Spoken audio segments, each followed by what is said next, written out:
Good morning, students. In our last class, we have seen the functions of STEM, right? Now, today, we are going to start with our next topic, that is the STEM modification. So, how do the STEM modify itself to help the plant to grow and to carry out the activities?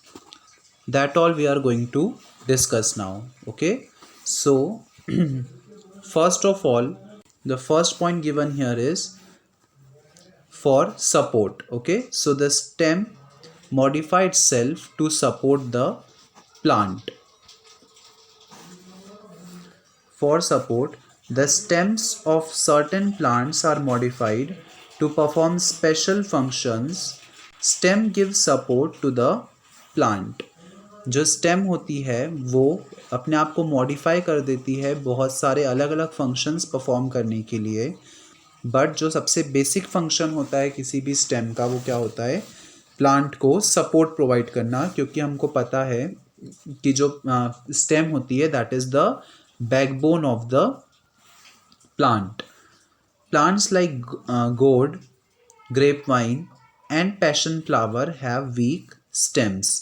कुछ plants ऐसे होते हैं जिनकी stem जो है वो थोड़ी सी वीक होती है, जैसे कि गॉड, जिसको हम हिंदी में लौकी बोलते हैं, grape vine and passion flower. All these are the examples of those plants जिनकी स्टेम जो होती है वो थोड़ी सी वीक होती है. They have thin thread like structure arising from their stem known as stem tendrils.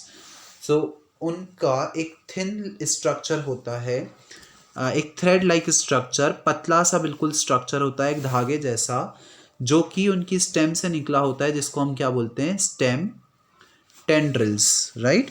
सो जो पतला सा पार्ट होता है जो उनकी स्टेम से निकला होता है उसको हम क्या बोलते हैं? Stem tendrils. These stem tendrils on touching a rough surface coil around it and provide support to the plant. और जब ये टेंड्राइल्स किसी रफ सरफेस को टच करते हैं तो ये उस पर कॉइल हो जाते हैं, मतलब उसके अराउंड उसको कवर कर लेते हैं, उसके अराउंड ऐसे सर्कुलर शेप में घूम जाते हैं around it and provide support to the plant, और प्लांट को सपोर्ट प्रोवाइड करते हैं, राइट. तो इस तरीके से चाहे स्टेम थिक हो या थिन हो, बट वो किसी भी तरीके से प्लांट को सपोर्ट करने का काम करती है, right. Now the next purpose of stem is to manufacture food. हमने पढ़ा था कि जब प्लांट यंग होता है उस समय जो स्टेम है वो ग्रीन कलर की होती है, और ग्रीन स्टेम फूड मैन्युफैक्चर करने का काम भी करती है, right. So the stem is use to manufacture the food. Some stems help to make food.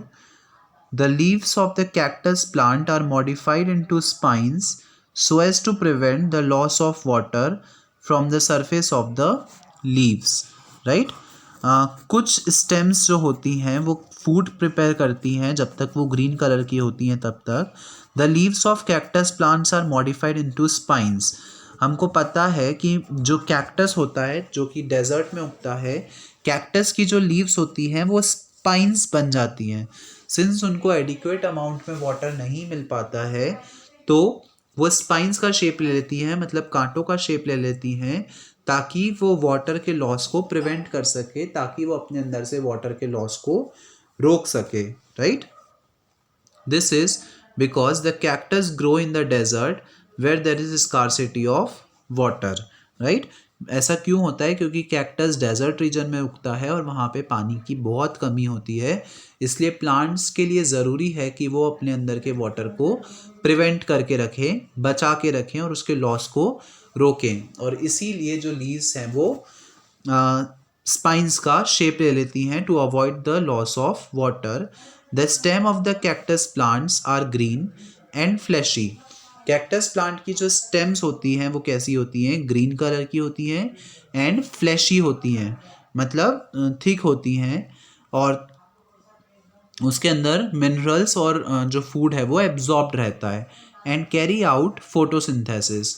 और वो फोटोसिंथेसिस की प्रोसेस भी करती हैं। हमको पता है कि वो ग्रीन होती हैं, इसलिए वो फोटोसिंथेसिस की प्रोसेस भी करती हैं क्योंकि उनमें क्लोरोप्लास्ट प्रेजेंट होता है, right. Now the third point is for the storage of food. So जो नेक्स्ट वर्क है किसी भी स्टेम का, that is to store the food. So basically जो प्लांट होता है वो फूड को स्टोर करने के काम आता है। Some stems are modified to store food. Potato, onion and ginger are underground stems which are modified to store food. Okay, so कुछ स्टेम्स ऐसी होती हैं जो फूड को स्टोर करने का काम करती हैं। And what are the examples of those stems? So the stems of potato, onion, potato means आलू, अनियन मीन्स प्याज, एंड जिंजर अदरक, इन सारे प्लांट्स की जो रूट्स होती हैं, जो स्टेम्स होती हैं, वो फूड को स्टोर करने का काम करती हैं, right. Now the next is for the storage of water. अब स्टेम्स फूड को तो स्टोर करती ही है, लेकिन फूड के साथ साथ वो वाटर को भी स्टोर करती है। The stem of some plants swell up to store the water in them, like cactus and jade. कुछ ऐसे प्लांट्स जैसे कि कैक्टस और जेड, इन प्लांट्स की जो स्टेम होती है वो वाटर को स्टोर करने का काम करती है, और वाटर को स्टोर करने के लिए वो क्या हो जाती है, फ्लैशी हो जाती है और स्वेलअप हो जाती है। मतलब स्वेलअप का मतलब होता है सूजना, यहाँ पे स्वेलअप का मतलब है वो थोड़ी सी थिक हो जाती है और फ्लैशी हो जाती है और वाटर को एब्जॉर्ब कर लेती है अपने अंदर, right. Now the next is for protection. Protection के लिए भी स्टेम जो है वो इम्पॉर्टेंट रोल प्ले करती है। The stem is modified to provide protection. जो स्टेम होती है वो प्रोटेक्शन प्रोवाइड करती है कि कुछ प्लांट्स को। Some plants like lemon and bougainvillea have thorns. कुछ प्लांट्स होते हैं उनमें थॉर्न्स होते हैं, मतलब कांटे होते हैं। फॉर एग्जांपल लेमन, बॉन्जेविला, ये जो प्लांट्स हैं इनमें थॉर्न्स होते हैं, मतलब कि कांटे होते हैं। Thorns are pointed needle like structure that provide protection to the plants. और ये जो थॉर्न्स होते हैं, ये जो कांटे होते हैं, ये बेसिकली क्या करते हैं, प्लांट को प्रोटेक्शन देने का काम करते हैं ताकि उनको कोई प्लक ना कर सके, तोड़ ना सके, इसलिए उनको तोड़ने से बचाने के लिए प्रोटेक्शन प्रोवाइड करते हैं ये थॉर्न्स, राइट। तो स्टेम्स जो हैं वो प्लांट को प्रोटेक्ट करने का भी काम करती हैं। So till now we have discussed stems जो हैं वो सपोर्ट प्रोवाइड करती हैं, देन फूड को मैन्युफैक्चर करती हैं, फूड को स्टोर करती हैं, वाटर को स्टोर करती हैं, और प्रोटेक्शन प्रोवाइड करती हैं प्लांट को। All these are the functions of the stems, right. Now the sixth point, for the multiplication of plants. Plants के मल्टीप्लिकेशन के लिए, मतलब प्लांट्स के बढ़ोतरी के लिए हम कह सकते हैं, प्लांट्स के नंबर को की ग्रोथ में भी इम्पॉर्टेंट होती है ये stems. Some stems like bulbs and tubers help in multiplication of the plants. कुछ प्लांट्स की जो स्टेम होती है वो दूसरे प्लांट्स की ग्रोथ में, मतलब हम उस स्टेम को कट करके अगर उसको सॉइल में बरी कर देते हैं तो वहाँ से हमको नया प्लांट मिल जाता है, राइट। तो जो स्टेम होती है वो न्यू प्लांट्स की ग्रोथ में भी हेल्प करती है। Cutting stem of some plants such as jasmine, hibiscus and rose grow into a new plant. अगर हम उसकी स्टेम को कट करके उसको सॉइल में बरी कर देते हैं तो वहाँ पे एक नया प्लांट उग जाता है, right. So the stems are responsible for the multiplication of plants also. Potato has nodes and internodes. Potato में nodes होती हैं और internodes होती हैं। ये क्या होती हैं? This we have already discussed in our last class. The nodes bear eyes.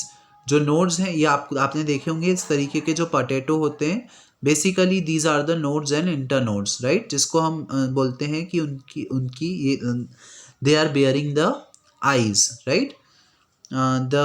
ये आई जैसा स्ट्रक्चर दिख रहा है हमको, इसलिए हम इसको बोल रहे हैं that they are having the eyes. Eyes have birds surrounded by scaly leaves, और जो आईज होती हैं उनमें बर्ड्स होते हैं जो कि स्केली लीव्स से सराउंडेड होते हैं, राइट। मतलब उसके आसपास स्केली लीव्स होती हैं, पत्तियां होती हैं। A new potato plant can arise from the I of a potato, और ये वाला जो पार्ट है जिसको हम आई ऑफ द पोटैटो बोल रहे हैं, यहाँ से नए पोटैटो भी उग सकते हैं। That's why they are responsible for the multiplication of the plants, right, because they are इसकी हेल्प से नए प्लांट्स उग पा रहे हैं। That's why they are responsible for the multiplication of the plant. Okay, now the next part of the plant, that is leaf. About this we are going to discuss now. Till now we have discussed about the root and stem. अब हम पढ़ेंगे leaf के बारे में. Okay, leaves are found in different shape, size, thickness and growth patterns. हमको पता है अलग अलग प्लांट्स की अलग अलग लीव्स होती हैं, उनका शेप अलग होता है, साइज अलग होता है, थिकनेस अलग होती है, उनकी ग्रोथ का पैटर्न अलग अलग होता है।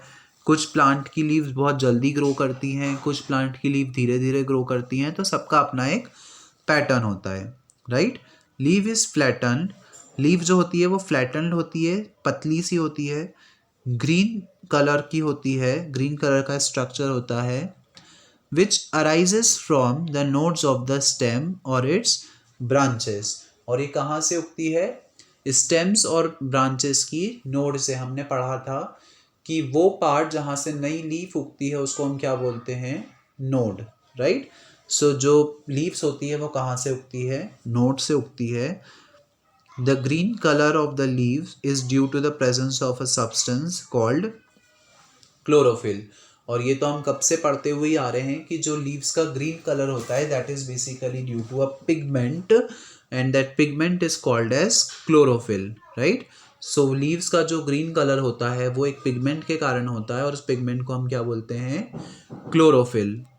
सो बेसिकली प्लांट्स का जो ग्रीन कलर होता है that is due to the chlorophyll only. Sorry, leaves का जो ग्रीन कलर होता है that is due to the chlorophyll only. Now here one activity is given to you. That activity you have to read by your own. Okay. Now अब हम discuss करेंगे parts of leaf के बारे में। Leaf के कौन कौन से पार्ट्स होते हैं and how they are helpful in the plant, that all we are going to discuss now. The basic parts of all the leaves is the same despite the large variety in shapes and sizes, right. जो basic part होता है leaves का वो same होता है in spite of large variety of shape and size. इसका मतलब leave का भले ही सारे प्लांट्स की जो लीव होती हैं वो अलग अलग होती हैं शेप, साइज और ग्रोथ पैटर्न में, लेकिन सबका जो एक बेसिक पार्ट्स होते हैं वो सेम ही होते हैं, right. Let us now study the different parts of the leaves, and now we are going to discuss that what are the basic parts of the leaves, कि हर एक लीफ में क्या चीज़ common रहती है, that thing we are going to discuss now. Petiole. Petiole is a slender stem or stalk which attaches the leaf of the branch. Petiole एक slender सा मतलब नाजुक सा स्टेम होता है और स्टॉक होता है which attaches the leaf to the branch, जो कि लीफ को ब्रांच से अटैच करने का काम करता है. ओके, सो पैटियोल एक नाजुक सा स्लेंडर सा स्टेम जो कि ब्रांच को लीफ से अटैच करने का काम करता है. Okay, lamina is the main body of the leaf. Lamina leaf की मेन बॉडी को कहते हैं, मतलब लीफ की जो मेन बॉडी है उसको क्या बोलते हैं? Lamina. In most cases it is broad and green, और मोस्ट ऑफ द केसेस में ये कैसा होता है? ब्रॉड होता है, चौड़ा होता है और ग्रीन कलर का होता है, right. However the leaves of a cactus plant have leaves as thin as spines. और जो कैक्टस प्लांट होता है उसकी जो लीव्स होती हैं वो बहुत पतली होती हैं, राइट. और वो कितनी पतली होती हैं? स्पाइंस के जैसी होती हैं, कांटों जैसी होती है. इन सम प्लांट्स द लेमिना में हैव अदर कलर्स. और कुछ प्लांट्स में लेमिना दूसरे कलर का भी हो सकता है। मैक्सिमम ट्रीज में ग्रीन कलर का होता है और कुछ कलर में कुछ प्लांट्स में दूसरे कलर का भी हो सकता है, क्योंकि हमने पढ़ा था कि कुछ प्लांट्स में जो लीव्स होती हैं वो रेडिश कलर की होती हैं, हल्की सी रेड कलर की भी होती हैं। And we have seen that kind of trees जहाँ पर जो लीव्स हैं वो रेड कलर की होती हैं, right.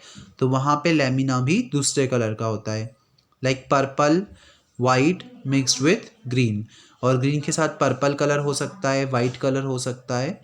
These kind of colors can be found in the lamina. Leaves that have multiple colors are called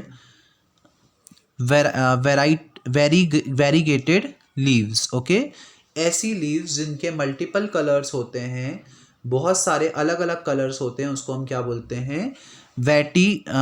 Variegated leaves. Okay, so ऐसी leaves जिसके बहुत सारे colors होते हैं, multiple colors होते हैं green के अलावा, उनको हम क्या बोलते हैं? Variegated leaves. Okay, now leaf apex is the tip of the leaf. Leaf की जो टिप होती है, मतलब जो सबसे ऊपर वाला पोर्शन होता है, उसको हम क्या बोलते हैं? Leaf apex. सो लीफ का अपर मोस्ट पार्ट, जो अपर मोस्ट टिप होती है, उसको हम क्या बोलते हैं? Leaf apex. Leaf margin is the outline of the leaf. Leaf margin क्या होती है? लीफ की आउटलाइन, ठीक है। मतलब लीफ का जो सबसे बाहर वाला पोर्शन रहता है, अगर मैं लीफ की एक आउटलाइन ड्रॉ करूं तो that outline is called as leaf margin. Midrib is the thickened vein which runs from the base of the leaf to its tip.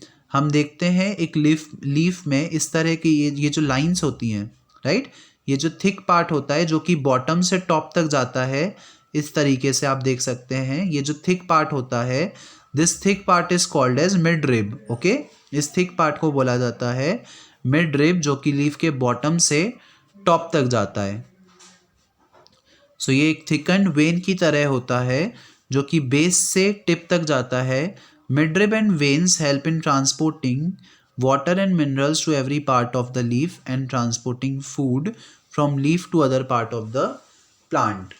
तो ये क्या काम करता है? ये वेन्स की तरह काम करता है। जैसे हमारी बॉडी में वेन्स ब्लड को कैरी करने का काम करती हैं, वैसे ही लीव्स में ये जो मिडरिब होता है, ये भी वाटर और मिनरल्स को कैरी करने का काम करता है। हमको पता है रूट से वाटर और मिनरल लीव्स तक आते हैं, तो लीव के सारे पार्ट तक वाटर और मिनरल प्रॉपरली पहुंच पाए, ये काम कौन करता है? ये वेन्स करता है, राइट। इस वेन्स के थ्रू लीव के हर एक पार्ट तक वाटर और मिनरल्स रीच करते हैं। और आपको पता है जो लीव्स हैं वो अपना खाना खुद बनाती हैं, मतलब जो खाना बनता है लीव्स में, उस खाने को प्लांट के दूसरे पार्ट तक पहुंचाने का काम भी कौन करता है? ये मिडरिब ही करता है। Okay, so these midribs are responsible for carrying water and mineral from roots to different part of the leaves and the manufactured food from the leaves to different part of the plants. Okay, यहाँ पे हम figure की help से समझ सकते हैं एक plant का structure. Now side vein are narrow vessel which transport water and nutrients to the leaves. Side vein aside from the arise from the midrib. Okay, जो सेंटर वाली है उसको हम बोलते हैं मिडरिब। ये जो सेंटर वाली वेन हमको दिख रही है, जस्ट अ सेकेंड स्टूडेंट्स, ये जो सेंटर वाली है इसको हम बोलते हैं मिडरिब, और ये जो साइड वाली है उनको हम बोलते हैं side vein. Okay, so the centre वाली is called as midrib and the side वाली veins are called as the side veins. जो साइड वेन्स होती हैं वो नैरो होती हैं, थोड़ी सी सकड़ी होती हैं, और ये भी क्या काम करती है? वाटर और न्यूट्रिएंट्स को ट्रांसफ़र करने का काम करती हैं, right.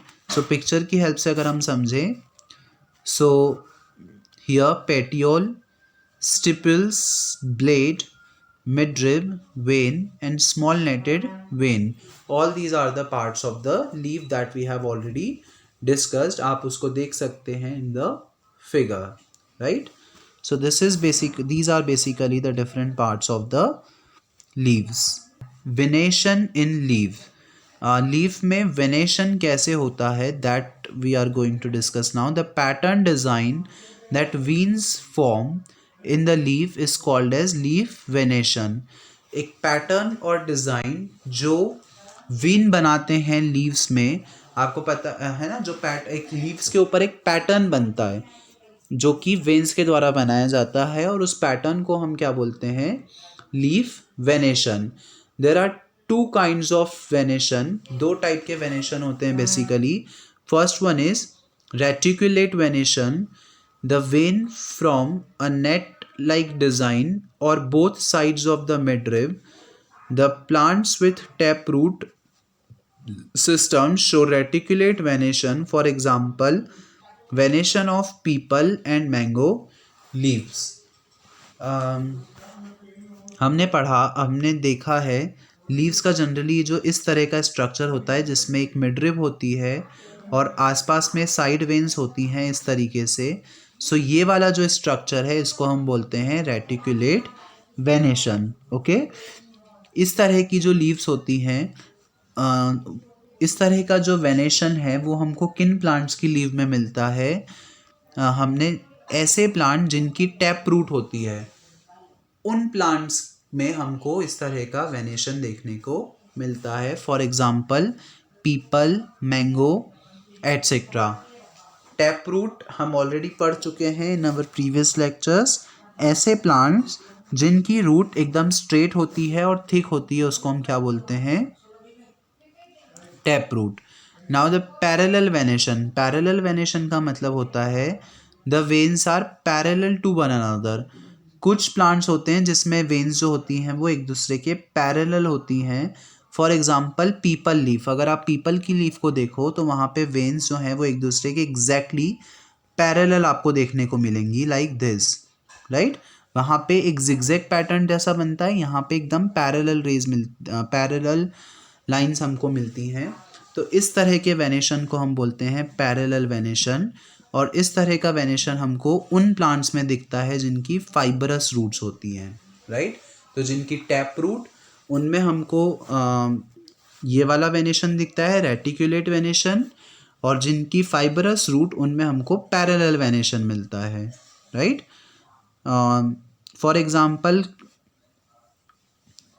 Venation in the leaves of grass, cereals and bananas. इन सब प्लांट की लीव्स में हमको क्या देखने को मिलता है? पैरेलल वेनेशन देखने को मिलता है. I hope it is clear to all of you.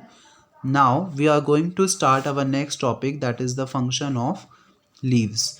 What are the functions that are carried out by the leaves in the plant? Plant में ये जो लीव्स हैं वो कौन कौन से फंक्शंस कैरी करती हैं, that we are going to discuss now. Leaves carry out the process of photosynthesis. Leaves जो हैं वो फोटोसिंथेसिस की प्रोसेस को कैरी आउट करती हैं. हम ये ऑलरेडी पढ़ते हुए आए हैं स्टार्टिंग से कि जो प्लांट्स है वो अपना खाना खुद बनाते हैं with the help of photosynthesis. और प्लांट में फोटोसिंथेसिस की प्रोसेस किस में होती है? लीव्स में होती है, right. Photosynthesis is the process by which plants use carbon dioxide and water in the presence of sunlight and chlorophyll to prepare food and release oxygen. हमको पता है that plants prepare their own food by absorbing heat from the sunlight and chlorophyll that is present in the green leaves of the plant. ये आप already पढ़ चुके हैं ये equation in our first or second chapter also, that when carbon dioxide and water reacts in the presence of sunlight, then food is prepared by the green plants in the form of starch and oxygen is released during this process, right. This thing we have already discussed. So basically leaves का जो सबसे important काम होता है वो क्या होता है? It is to prepare the food with the help of photosynthesis process, right.